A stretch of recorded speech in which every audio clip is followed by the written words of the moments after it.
So here we have our tripod. At the bottom of the tripod we have a Velcro tape that we're going to undo to allow the legs to freely move out. And we're going to take the three legs and move them in a tripod manner so that they're roughly on the circumference of a circle that's about 1 meter apart. If we're in soft ground, and even if we're in hard down, we'd use our heel to press each of the legs firmly into the ground. So even in hard ground we would do this to ensure that the spikes won't actually move. Then with each of the clips, undo the three clips, raise the tripod up to a height that is approximately neck level. The idea is that we want the tripod, or when we put an instrument on the tripod, that it's going to be easy for us to look through at eye level. And here as well, because we've got a bullseye level in the top of the tripod, I'm going to try and ensure that the top of the tripod is also level.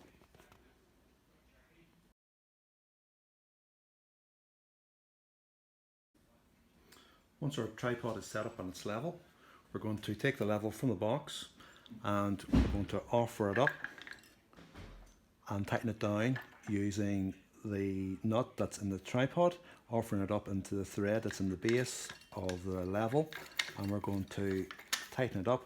We're going to tighten the nut finger tight. We don't need to over tighten it because that will only break the potentially break the nut or the threads. Just do it finger tight, and that's sufficient not to allow the level to actually move.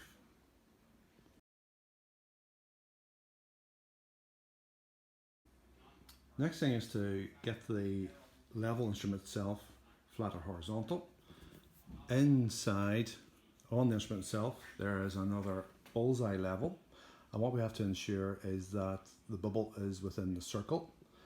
Looking down on top can be quite hard, so on this level we have a little mirror that we can angle at 45 degrees so that we can look in directly at without having to stand on our tippy toes. And the idea or the principle is we're going to use two adjustment screws to bring the bubble in, align it up with the level, and then use the single adjustment screw that we already haven't used to bring the bubble to within the actual circle. So here you can see the bubble isn't within the circle.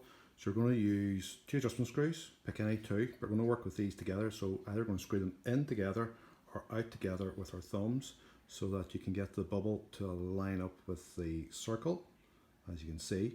Then using the single adjustment screw that you already haven't used, you're going to use that to bring the bubble back into the center for the bullseye.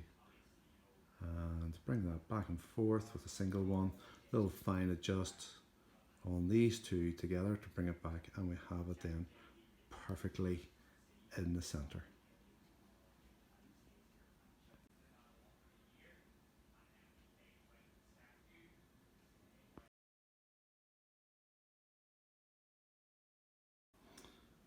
This is our level, and to describe the parts of it, we have an eyepiece focus to look through here.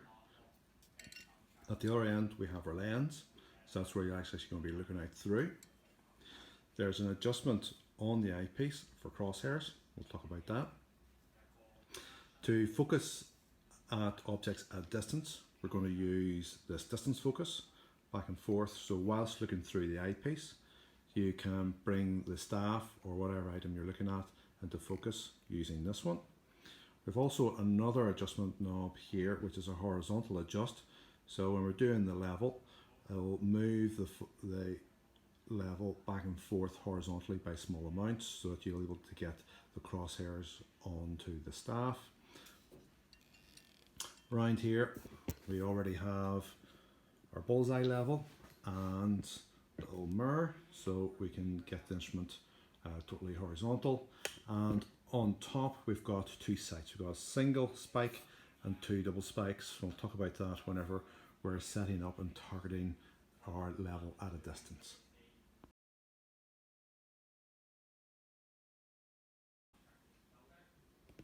So first thing we're going to do is to adjust so that we can see the crosshairs that we view through the eyepiece. So looking through the eyepiece, you'll see a number of crosshairs, and we're going to use the adjustment ring on the eyepiece to bring the crosshairs into focus sharply. So adjusting back and forth whilst you're looking through it.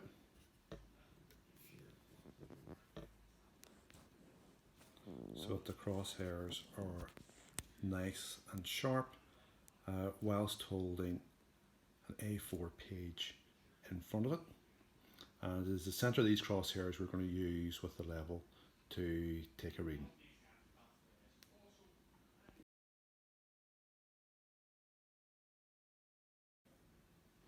So now we're going to try and take a reading. You can see I have a staff propped at a distance, and we're going to then take the level. On top of the level we have 2 sights. We have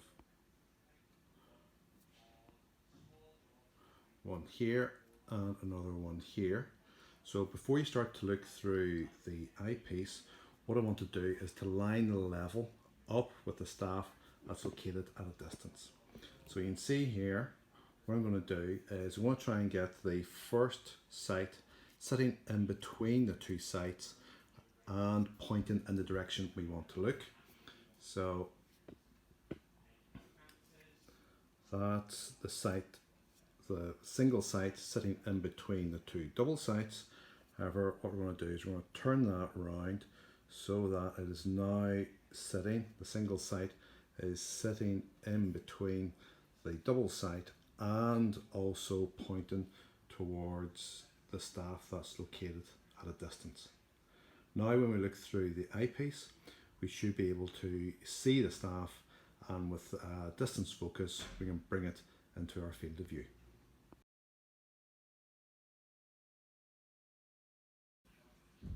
Now looking through the eyepiece, we can see our crosshairs nice and sharp, and using the distance focus knob I'm going to bring the staff that's at a distance into focus within our field of view. So there you can see the staff.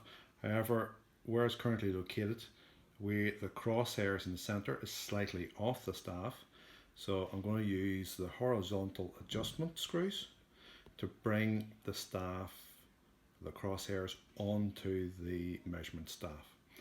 Then with the horizontal crosshairs, horizontal and vertical crosshairs, we can then take a reading. In this case our reading would be 1.523.